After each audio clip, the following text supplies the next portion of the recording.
Example number 5.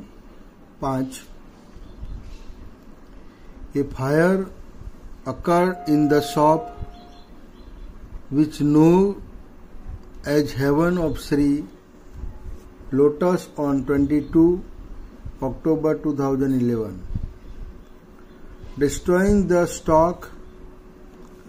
Prepare a statement of claim in respect of loss of stock. સ્વર્ગ તરીકે ઓળખાતી લોટસની દુકાનમાં એકાએક આગ લાગી. તેનો મોટાભાગનો સ્ટોક નાશ પામ્યો. તમારે દાવાનું પત્રક વીમા કંપની સમક્ષ જે મૂકવાનું છે એ તૈયાર કરવાનું છે. Opening stock, closing stock, purchase and cells for the year 2010, rupees 9,000, rupees 18,000, rupees 55,000 and rupees 60,000 respectively. તમને 2010ના વર્ષની માહિતી આપેલી છે. એમાં શરૂનો સ્ટોક આપેલો છે રૂપિયા 9,000. આખરનો સ્ટોક આપેલો છે તમને 18,000. ખરીદી 55,000ની આપેલી છે. વેચાણ 60,000નું આપેલું છે. Purchase and cells from 1st January 11 to 22 October 2011 was rupees 34,827 and rupees 49,600 respectively. તમને 1/11 થી 22/10/11 એટલે કે આગ લાગ્યા તારીખ સુધીનું તમને વેચાણ અને ખરીદી બંને આપેલ છે. ખરીદી આપેલી છે 34,827 અને વેચાણ આપેલું છે 49,600. On 1st October 2011, goods costing rupees 1,000 were distributed as free sample 1/10/11ના રોજ, જેની પડતર કિંમત રૂપિયા 1,000 હતી. એ નમૂના તરીકે માલ વેચ્યો હતો. On the same day, goods costing rupees 500 were taken for personal use અને એ જ તારીખે રૂપિયા 500ની પડતર કિંમતનો માલ અંગત વપરાશ માટે ઉપાડ કર્યો હતો, લઈ ગયા હતા. And goods costing rupees 627 were given in Morbi fund અને 627 રૂપિયાની પડતર કિંમતનો માલ મોરબી રાહત ફંડની અંદર આપવામાં આવ્યો હતો. This transaction were not recorded in the book of account. આ વ્યવહારો ચોપડે નોંધેલા નથી, એને તમારે ચોપડે નોંધવાના છે. The stock salvage were rupees 3,200. બચાવેલો માલ 3,200નો છે. The expenses incurred to mitigate loss were rupees 1,000. આગ બુઝાવવા માટેના જે ખર્ચા છે એ રૂપિયા 1,000 થયા છે. એટલે કે એનું એ નુકસાન છે. આગ બુઝાવવાનો ખર્ચ એ નુકસાન છે અને દાવાની રકમમાં તમારે ઉમેરવાના છે. will be added to claim amount. During the period from 1st January 11 to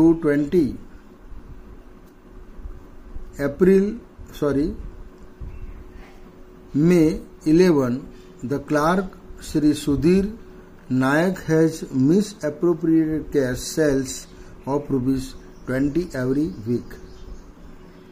1/11 થી 20/5/11 દરમિયાન સુધીર ક્લાર્ક, જેણે દર અઠવાડિયે રૂપિયા 20 રૂપિયાની ઉચાપત કરી હતી અને એ ઉચાપત રોકડ વેચાણમાંથી કરવામાં આવી હતી. These were not recorded in the book of account. આની ચોપડે નોંધ થયેલી નથી. There was practice in the firm to value stock at cost less 10%. ધંધાની અંદર સ્ટોક જે નોંધવાની પદ્ધતિ છે એ 10% ઓછી કિંમતે નોંધવાની પ્રથા છે. એટલે કે 100 રૂપિયાનો સ્ટોક હોય તો એને 90 રૂપિયાની કિંમતે બતાવવામાં આવે છે. એટલે તમારે એની સાચી કિંમત લાવવી પડશે. ઓન ધેટ ઇન્ફોર્મેશન, આ જે માહિતી તમને આપવામાં આવેલી છે એને આધારે, એટલે કે 2010ની માહિતી આપવામાં આવેલી છે. given information for the year 2010, અને માહિતીને આધારે first we will find the percentage of gross profit. એ માહિતીને આધારે આપણે પહેલા કાચા નફાની ટકાવારી શોધીશું. અને એ માટે first will open trading account, આપણે એનું વેપાર ખાતું તૈયાર કરીશું 2010ના વર્ષનું.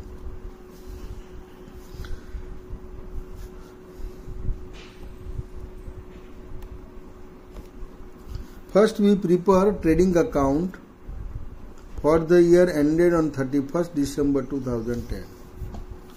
પ્રથમ આપણે 2010ના વર્ષ દરમિયાનનું વેપાર ખાતું તૈયાર કરીશું. એની અંદર જે સ્ટોક આપવામાં આવેલો છે એ સ્ટોક એની સાચી કિંમતે તમારે બતાવવો પડશે. The opening stock will show the current price. શરૂનો સ્ટોક સાચો બતાવવો પડશે. એટલે 90 રૂપિયાનો સ્ટોક બતાવ્યો હોય ચોપડે તો એની મૂળ કિંમત 100 રૂપિયા છે. Book value 190 rupees, but it's actual price 100 rupees. Therefore 9000 book value હોય તો what is correct price, એની સાચી કિંમત કઈ? 9000 multiply 100, 9000 multiply 100 divided by 90. ટૂંકમાં તમારે ફોર્મ્યુલા મૂકવાની છે, પુટ ફોર્મ્યુલા. 90 રૂપિયા જો ચોપડે બતાવેલો હોય તો એની મૂળ કિંમત 100 રૂપિયા છે, તો 9000 બતાવેલો હોય તો એની મૂળ કિંમત કેટલી? એટલે 9000 ગુણ્યા 100 ભાગ્યા 90 બરાબર એની એકચ્યુઅલ પ્રાઇસ, એની સાચી કિંમત 10000 છે. એટલે 10000 આપણે બતાવીશું. પરચેઝ ગિવન 55000, તમને ખરીદી દાખલામાં આપેલી છે 55000. સેલ્સ ગિવન 60000, સેલ્સ તમને આપેલું છે 60000 રૂપિયા. એન્ડ ક્લોઝિંગ સ્ટોક ગિવન 18000, 18000 આપ્યો છે, બટ એને આપણે સાચી કિંમતે બતાવવું પડશે, કારણ કે એ સ્ટોક જે આપેલો છે એ 10% લેસ, 10% ઓછી કિંમતે બતાવેલો છે. એટલે એ પણ ફોર્મ્યુલા મૂકીને તમારે એની કરેક્ટ પ્રાઇસ મૂકવાની રહેશે. એટલે 18000 મલ્ટીપ્લાય 100 ડિવાઇડેડ બાય 90, 18000 ગુણ્યા 100 ભાગ્યા 90, એટલે 20000 એની એ મૂળ કિંમત છે, એકચ્યુઅલ પ્રાઇસ છે. એટલે આ રીતે વેપાર ખાતું બનાવી તમારે પહેલાં કાચો નફો નક્કી કરવાનો, two find the profit and percentage of gross profit. તમારે કાચો નફો શોધવાનો છે અને કાચા નફાની ટકાવારી શોધવાની છે. એટલે ફર્સ્ટ ટોટલ ક્રેડિટ સાઇડ, જમા બાજુ તમારે પ્રથમ સરવાળો કરવાનો છે 80000, અને ઉધાર બાજુ મૂકવાનું છે પુટ ડેબિટ સાઇડ 80000. એટલે મિસિંગ એન્ટ્રી ₹15000, વી અરાઇવ્ડ ગ્રોસ પ્રોફિટ. અહીંયા આપણને કાચો નફો મળે છે 15000 રૂપિયાનો. એટલે on the basis of gross profit and cells, કાચો નફો અને વેચાણ બંનેને આધારે આપણે first fine percentage of gross profit, આપણે કાચા નફાની ટકાવારી શોધીશું. Percentage of gross profit is equal gross profit, કાચો નફો, ડિવાઇડેડ બાય સેલ્સ ભાગ્યા વેચાણ મલ્ટીપ્લાય 100 ગુણ્યા 100. કાચા નફાની ટકાવારીની ફોર્મ્યુલા તમને ખબર છે. કાચા નફાની ટકાવારી બરાબર કાચો નફો ભાગ્યા વેચાણ ગુણ્યા 100. અહીંયા gross profit 15,000 divided by sales 60,000 multiply 100 એટલે 25% ઓન સેલ્સ. વેચાણ ઉપર 25% આપણને કાચો નફો મળે. એટલે ફ્રોમ ધ પ્રીવિયસ ઇન્ફોર્મેશન, અગાઉની માહિતીને આધારે first we will prepare trading account and then find out gross profit. તમારે કાચો નફો શોધવાનો છે અને એને આધારે તમારે આગ લાગ્યા તારીખ સુધીનું we will then prepare a trading account for the date of the fire. આગ લાગ્યા તારીખનું આપણે વેપાર ખાતું તૈયાર કરીશું અને સ્ટોકની રકમ શોધીશું. Will find closing stock on the date of fire. આગ લાગ્યા તારીખે જે સ્ટોક છે એ સ્ટોકની રકમ આપણે શોધીશું.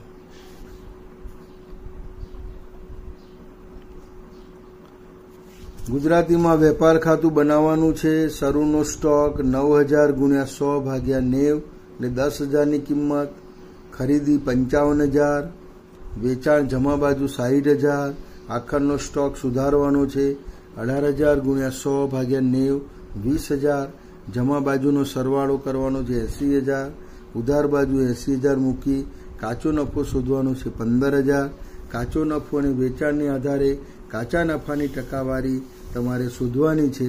કાચા નફાની ટકાવારી બરાબર કાચો નફો ભાગ્યા વેચાણ ગુણ્યા 100 એટલે 15,000 ગુણ્યા 100 ભાગ્યા 60,000 બરાબર 25% વેચાણ ઉપર કાચો નફો. અને ત્યાર પછી આપણે 1/11 થી 22/10/11 સુધીનું એટલે કે આગ લાગ્યા તારીખ સુધીનું વેપાર ખાતું તૈયાર કરીશું અને એની અંદર આગ લાગ્યા તારીખે કેટલો સ્ટોક હતો એ સ્ટોકની રકમ આપણે નક્કી કરીશું.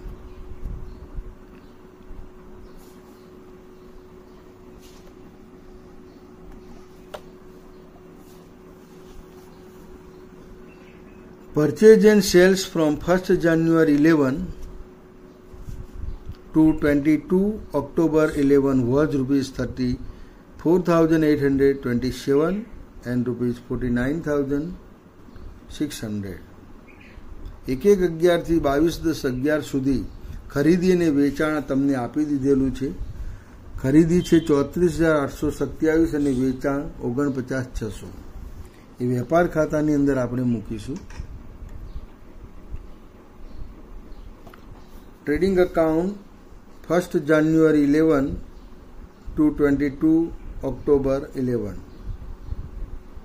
Opening stock first, debit side. Previous year closing stock rupees 20,000 becomes opening stock next year. The opening stock 20,000. Purchase given 34,827. ખરીદી તમને દાખલામાં આપેલી છે 34,827. બાય સેલ્સ વેચાણ 49,600. 49,600 અંદર મૂકેલા છે કારણ કે મિસ એપ્રોપ્રિએટેડ કેશ સેલ્સ રોકડ વેચાણની જે ઉચાપત છે એ ઉચાપત તમારે શોધવાની છે. ઉચાપતની જે કેલ્ક્યુલેશન છે, calculation of misappropriated cash sales given below. 140 days 140 દિવસ ટોટલ થાય છે કારણ કે 1 જાન્યુઆરીથી 1st જાન્યુઆરીથી તમારે એની ગણતરી કરવાની છે. જાન્યુઆરી, ફેબ્રુઆરી, માર્ચ, એપ્રિલ અને મે સુધી, ચોથા મહિના સુધી. તો જાન્યુઆરી 31 days, February 28 days, March 31 days, April 30 days and May 20 days. 20 તારીખ સુધીનું છે એટલે ટોટલ ડેઝ 140 દિવસ થશે. જાન્યુઆરીના 31 દિવસો છે, ફેબ્રુઆરીના 28, માર્ચના 31, એપ્રિલના 30 અને મેના 20 દિવસ ગણવાના છે, કારણ કે 20 તારીખે આગ લાગી હતી. એટલે ટોટલ 140 દિવસ થાય છે. 7 દિવસનું એક અઠવાડિયું, 1 વીક ઇઝ ઇક્વલ 7 ડેઝ, એટલે ડિવાઇડેડ બાય 7 ડેઝ, 140 ભાગ્યા 7 દિવસ, એટલે 20 અઠવાડિયા થયા. એક અઠવાડિયામાં એ 20 રૂપિયા ખિસ્સામાં મૂકતો હતો. મિસએપ્રોપ્રિએટેડ કેશ સેલ્સ અમાઉન્ટ, એણે જે રોકડ વેચાણની ઉચાપત કરી હતી એ 20 રૂપિયાની દર અઠવાડિયે કરી હતી. આવા 20 અઠવાડિયા છે, એટલે 20 ગુણવાના રહેશે, મલ્ટીપ્લાય 20 રૂપીસ, એટલે 20 અઠવાડિયામાં આ ક્લાર્કે 400 રૂપિયાની ઉચાપત કરી હતી. એટલે કે એટલું વેચાણ એણે ઓછું બતાવ્યું હતું, સોન લેસ સેલ્સ. એ 400 રૂપિયા તમારે ઉમેરવાના છે, એડેડ બેક, વેચાણમાં તમારે પાછા ઉમેરી દેવાના છે. એટલે sales 49,600 plus misappropriated cash sales 400, total sales 50,000. કુલ વેચાણ 50,000નું જમા બાજુ બતાવવાનું છે. એને માલની અન્ય રીતે થયેલી જાવક, goods gone by other way, અન્ય રીતે માલની જે જાવક થઈ છે તે એ ગિવન ઇન ધ એક્ઝામ્પલ, દાખલામાં તમને આપેલી છે. By distributed of free sample goods, નમૂના તરીકે વહેંચેલો માલ 1,000 રૂપીસ, 1,000 રૂપિયા. કાં તો તમે ખરીદીમાંથી એને બાદ કરો તો પણ ચાલશે, પરંતુ દાખલો ગણવાની સરળતા માટે આપણે એને ક્રેડિટ સાઇડ મૂકેલો છે. ખરીદીમાંથી આમ તો તમે બાદ કરો છો, ખરીદીમાંથી બાદ કરશો તો પણ ચાલશે. Will be deducted from purchase. By distributed of free sample goods 1,000, by for personal use, અંગત ઉપાડ કરેલો છે 500 rupees. By Morbi fund, Morbi રાહત ફંડની અંદર આપેલા છે 627 રૂપીસ. આ 3 એન્ટ્રી તમારે ક્રેડિટ કરવાની છે.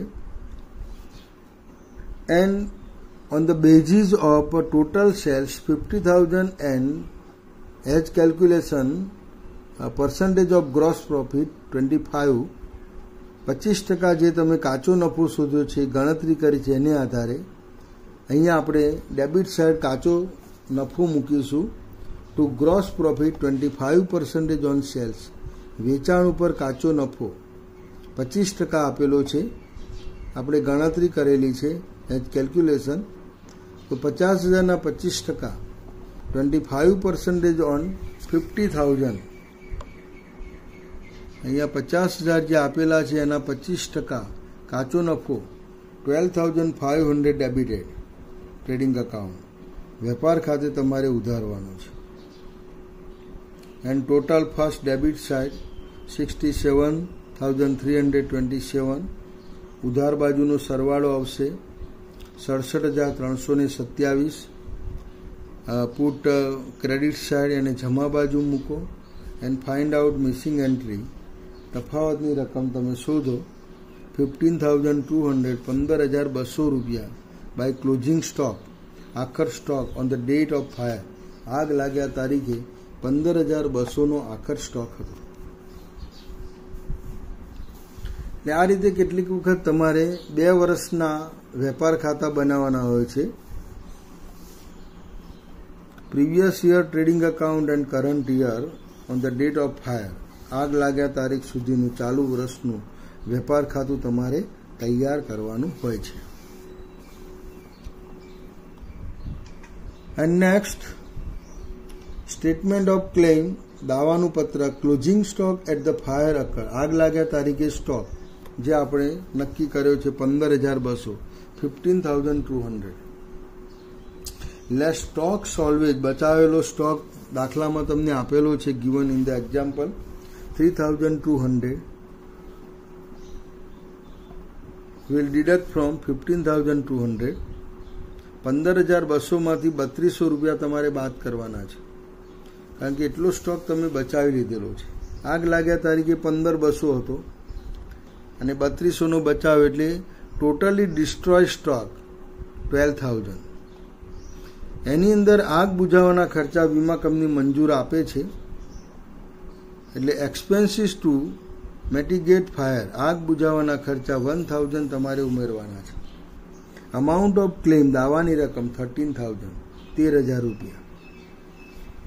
નીચે કેલ્ક્યુલેશન તમને આપેલું છે, given calculation below.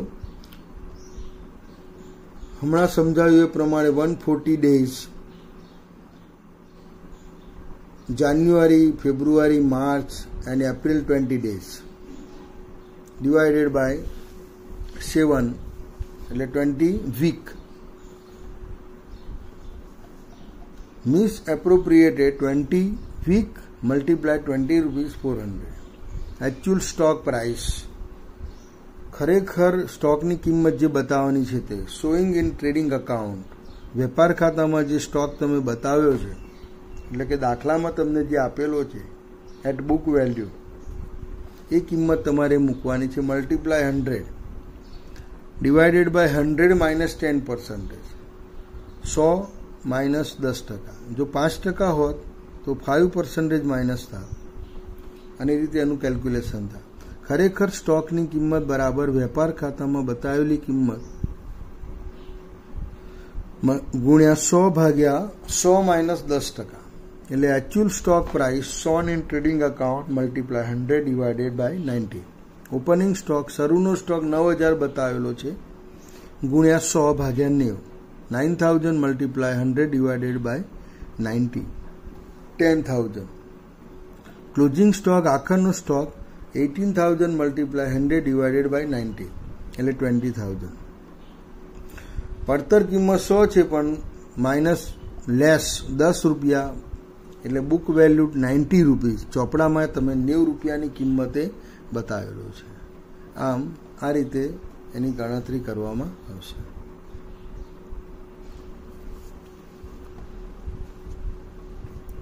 Example 6. A severe fire broke out at night on 31st March 11 in godown of the film dealers. એક ફિલ્મ ડીલર્સના ગોડાઉનમાં 31/3/11ની રાત્રે એકાએક આગ લાગી. All the goods excepting those worth rupees 12,400 were destroyed. રૂપિયા 12,400ની કિંમત સિવાયનો તમામ માલ નાશ પામ્યો. From the following particulars, ascertain the loss suffered by them. નીચે તમને જે માહિતી આપેલી છે એની આધારે એમને કેટલું નુકસાન થયું છે એ નુકસાન નક્કી કરવાનું છે. And the amount of claim which can be received from the insurance company. વીમા કંપની તરફથી તમને કેટલી રકમ મળી શકે એ રકમનો દાવો તમારે મૂકવાનો છે. Stock of goods on 1st January 10, 72,000. 1 જાન્યુઆરી 2010ના રોજ તમને 72,000નો સ્ટોક આપેલો છે. પરચેઝ લેસ રિટર્ન ફોર 2010, 2010ના વર્ષની ચોખ્ખી ખરીદી એટલે કે ખરીદ બાદ પરત તમને આપેલ છે 2,80,000, 2,80,000. સેલ્સ લેસ રિટર્ન ફોર 2010, વેચાણ બાદ પરત 4 લાખ, 2010ના વર્ષનું વેચાણ બાદ પરત એની રકમ આપેલી છે 4 લાખ.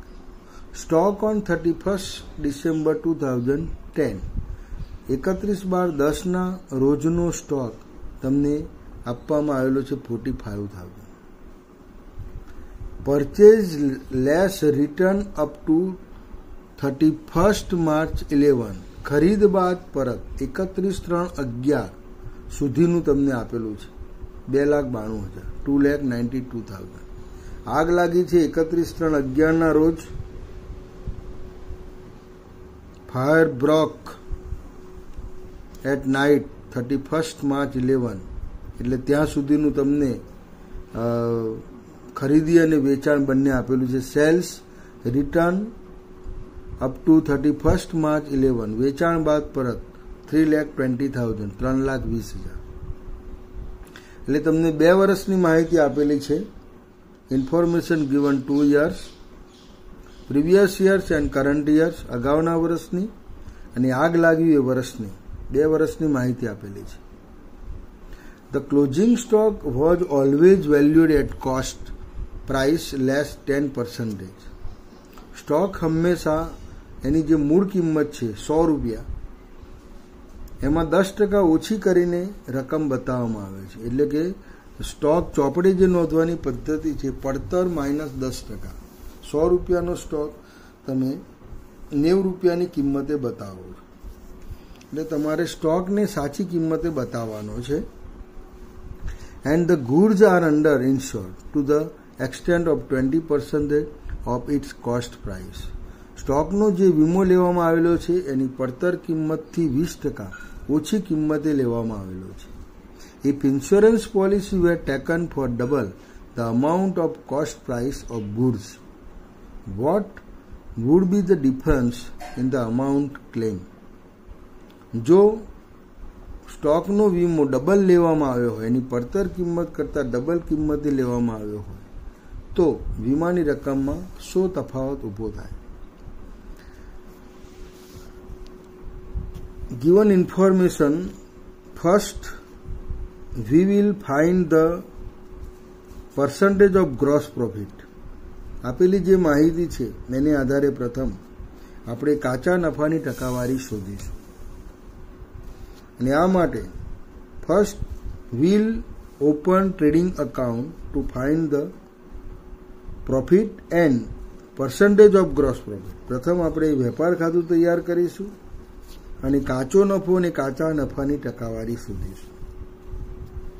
એટલે પ્રથમ આપણે વેપાર ખાતું બનાવીશું 2010, 2010ના વર્ષનું.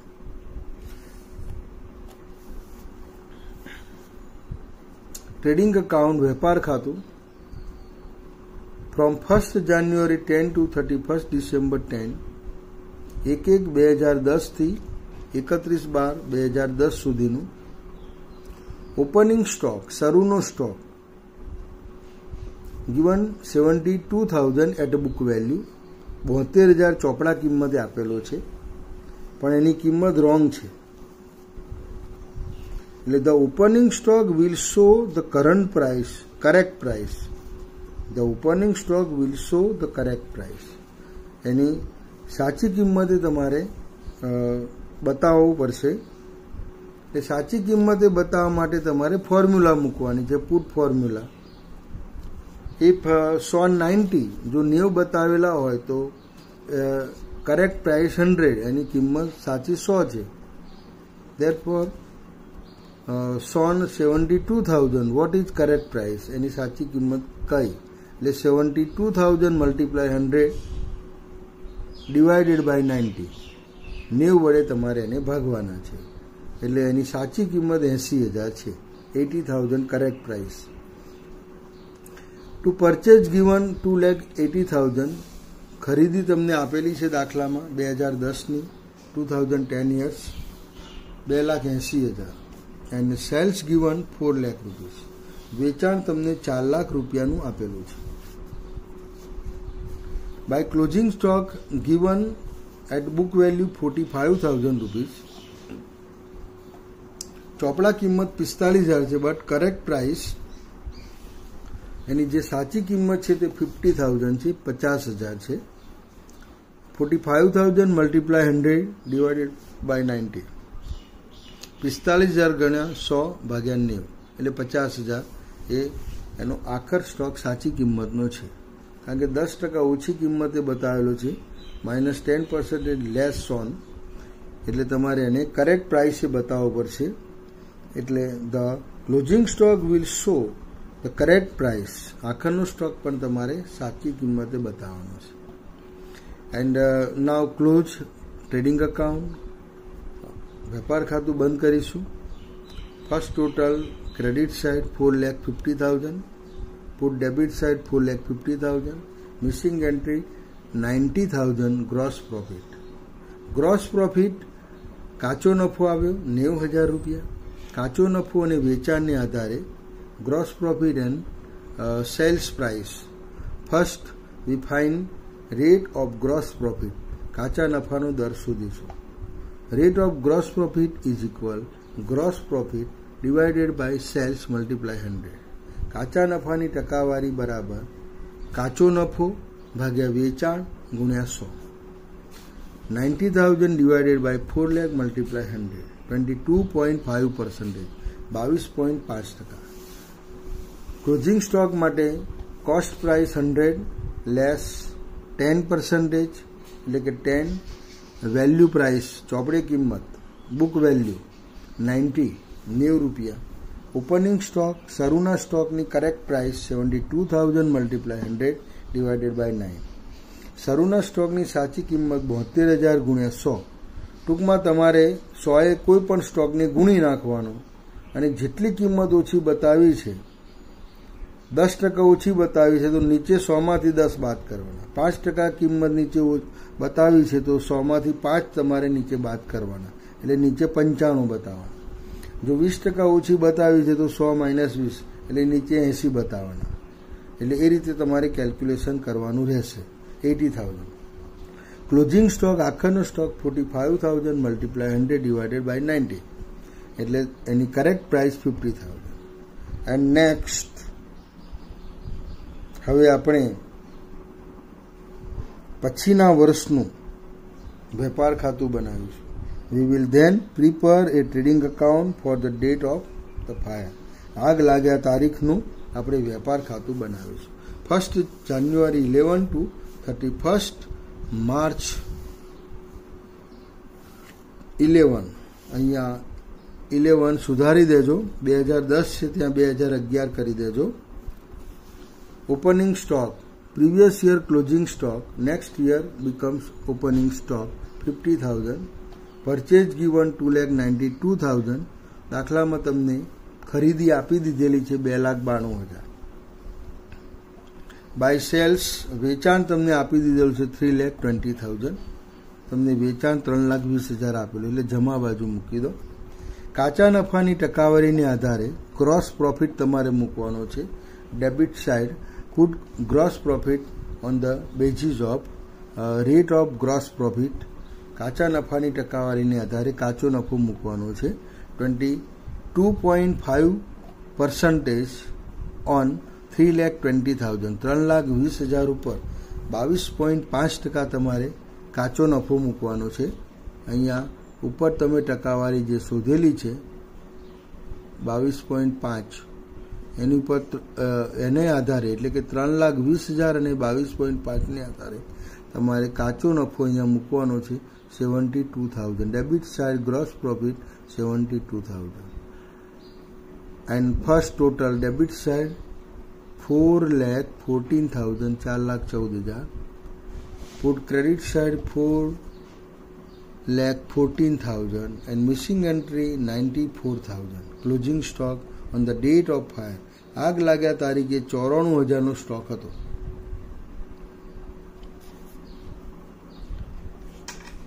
And next prepare statement of claim દાવાનું પત્રક. Value of closing stock at the date of fire આગ લાગ્યા તારીખે 94,000નો સ્ટોક હતો 94,000. વેર લેસ સ્ટોક સોલ્વેજ બચાવેલો સ્ટોક 12,400. શરૂઆતમાં તમને આપેલું છે 12,400નો સ્ટોક આપણે બચાવી લીધો હતો, એટલે બર્ન્ટ સ્ટોક બળી ગયેલો સ્ટોક બર્ન્ટ સ્ટોક 81,600. 81,600નો માલ બળી ગયો. હવે વીમો 20% ઓછો લીધેલો છે એટલે આપણને 20% રકમ ઓછી મળશે. બરાબર છે. Insure 20% less. 20% less insure policy 20% ઓછી કિંમતનો વીમો, એટલે જેટલો માલ બળી ગયો છે એમાં 20% રકમ આપણને ઓછી મળશે. લેસ 20%. ક્લેમ અમાઉન્ટ દાવાની રકમ 65,280. 65,280 એ દાવાની રકમ છે. પણ જો વીમો તમે ડબલ રકમનો લીધેલો હોય, તેની પડતર કેટલી છે 94,000, એનો ડબલ વીમો એટલે કે 4 દુ 8 અને 9 દુ 18, 1,84,000, 1,84,000. જો તમે ઇન્શ્યોર્ડ પોલિસી લીધેલી હોત તો તમને નુકસાનની પૂરેપૂરી રકમ મળત, 81,600. બળી ગયેલા માલની પૂરેપૂરી રકમ મંજૂર થાય. એટલે નીચે તમને એની માહિતી આપી દીધેલી છે. If the goods had been insured for double the cost of goods, the claim that would have been accepted ₹81,600. જો માલની ડબલ કિંમતનો, એની પડતર જે કિંમત છે એનાથી ડબલ કિંમતનો વીમો લીધો હોત તો વીમાની રકમ 81,600 મંજૂર થાય. ઇન ધીસ કેસ, આ સંજોગોમાં it will be over insurance, અતિ વીમો છે, but the insurance company will pay, પરંતુ વીમા કંપની તમને ચૂકવશે ધ એકચ્યુઅલ ડેમેજ ઓનલી, ખરેખર થયેલું જે નુકસાન છે એટલું જ તમને ચૂકવશે. And average clause will not apply, અને સરેરાશ કલમ અહીંયા લાગુ પડશે નહીં. ટૂંકમાં અતિ વીમો છે એટલે સરેરાશ કલમ લાગુ પડશે નહીં. એ રીતે તમારે એનું કેલ્ક્યુલેશન કરવાનું છે. એટલે કેટલીક વખત તમને આ રીતે માહિતી આપી હોય ત્યારે તમારે 2 વેપાર ખાતા બનાવી, પહેલા વેપાર ખાતાને આધારે કાચા નફાની ટકાવારી શોધવાની, બીજા વેપાર ખાતામાં તમારે કાચો નફો મૂકવાનો, એટલે તમને આખર સ્ટોકની રકમ મળે, એમાંથી બચાવેલો માલ બાદ કરવાનો, અને જેટલી રકમનો વીમો ઓછો છે એટલી રકમ તમારે બાદ કરવાની. આગ બુઝાવવાના જે ખર્ચાઓ છે એ તમારે પ્લસ કરવાના રહેશે.